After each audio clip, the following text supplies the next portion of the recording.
Hey everyone, I'm MC Miner and welcome to today's video.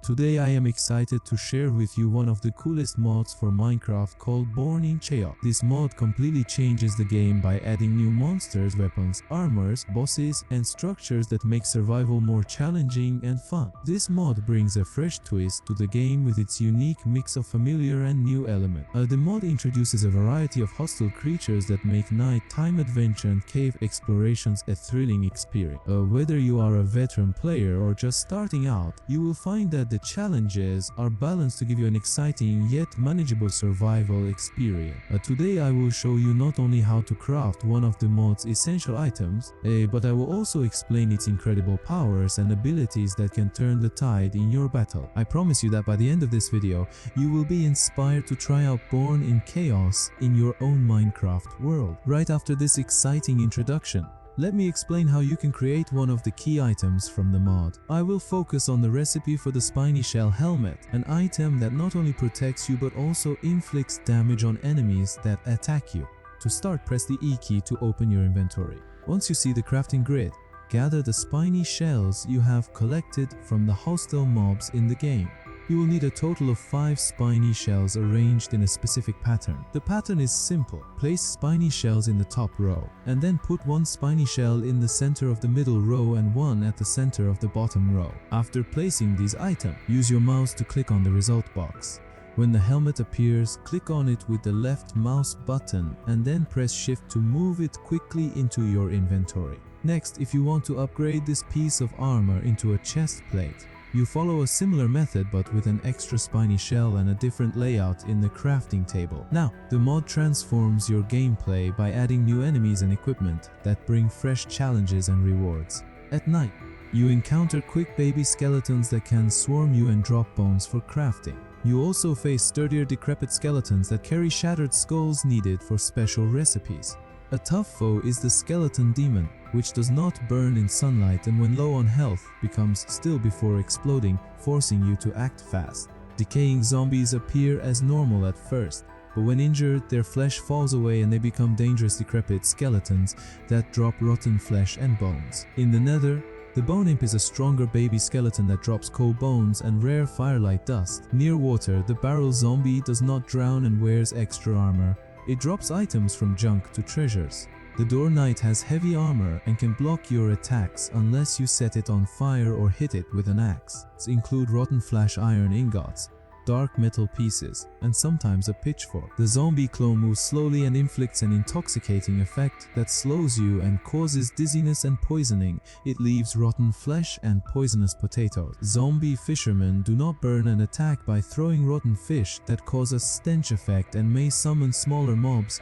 They drop rotten fish, flesh, and enchanted fishing rods. The zombie bruiser is faster and stronger, stunning and knocking you back with each hit, and drops golden carrots and dark metal pieces. The skeleton pressure is heavily armored and blocks your strikes. Dealing high damage, you can defeat it by setting it on fire or using an axe, earning bones, and a skull breaker hammer. The mod also adds mysterious spirit mobs.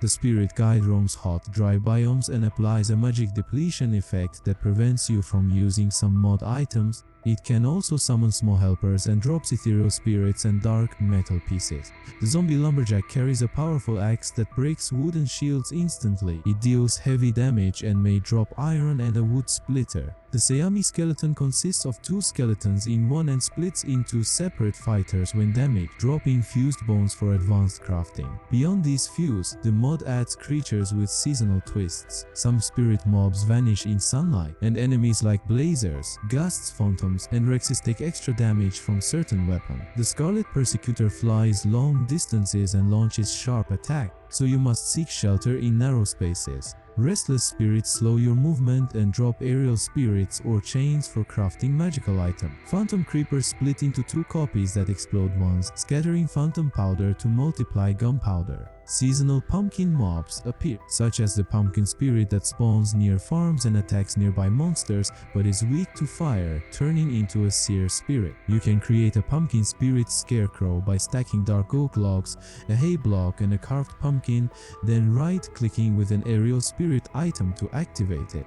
Hey everyone, have you hit that subscribe button yet? If not, now's the perfect chance. I'm aiming for 500 subscribers, and every single one of you makes a huge difference. It's free, takes just a second, and helps more than you can imagine. Join the journey, be part of the community, and let's reach this milestone together. In aquatic biome, neutral mobs like the foreshell crab live in coastal areas. They have tough armor and can hurt you if provoked, but feeding them rotten fish or flesh gives you bone meal and sometimes a spiny shell. The aggressive corpse fish attacks players near water, dropping bone meal and rotten fish, while in deep oceans the glutton fish roams as a massive creature that can deal heavy damage. A shield can block its blows, and defeating it yields a glutton fish stomach for brewing long-lasting water-breathing potions. Small flocks of red towns hunt both skeletons and players. They can be appeased by offering a bone or shot a skull with a right click, but if attacked they become hostile and drop monster flesh skin and end bone. Rare dire hound leaders, accompanied by 2 dire hounds, inflict a bone fracture effect that slows and weakens you, sometimes summoning extra hounds. They drop monster flesh skin and unique fang items prized for crafting. Along with these enemies, the mod brings new equipment and recipes that boost your abilities. The spiny shell helmet and chest plate, made from spiny shells, deal minor damage to attackers while providing less protection than diamond armor. Enchanting them increases their retaliatory damage and defense against traps. For greater power, the full nightmare armor set is available, though it offers lower protection than diamond armor. It improves your magical items and grants extra speed in the dark.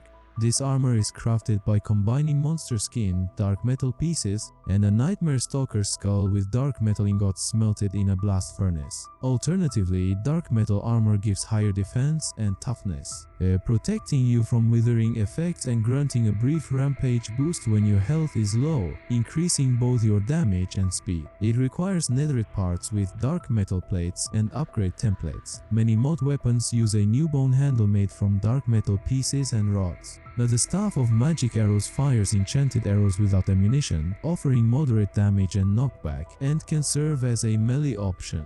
The Bones Color Staff lets you summon 2 baby skeletons by right-clicking a block. These allies fight for 1 minute before disappearing, and using the staff prevents immediate resummoning. The Pumpkin Staff shoots exploding pumpkins that cause inferno fire without breaking blocks. The Pumpkin Pistol fires explosive rounds that cause inferno fire, with reduced cooldown if you wear full nightmare armor. Other notable weapons include the Great Reaper Axe, which triggers a rampage that boosts your speed and damage with consecutive kills, and the Dark Ritual Dagger, a fast weapon that heals you when striking certain mobs. The Soul Saber delivers a soul stratification effect that slows enemies and adds extra damage based on their health, while the Soulbane sword applies both this effect and Inferno Fire. That's it for today's video. I hope you enjoyed exploring the Born in Chaos mod and all the exciting weapons, armor and enemies it adds. If you found this helpful, don't forget to like, subscribe the video. Your support helps me reach 500 subscribers and I truly appreciate it. Thanks for watching, and I'll see you in the next one.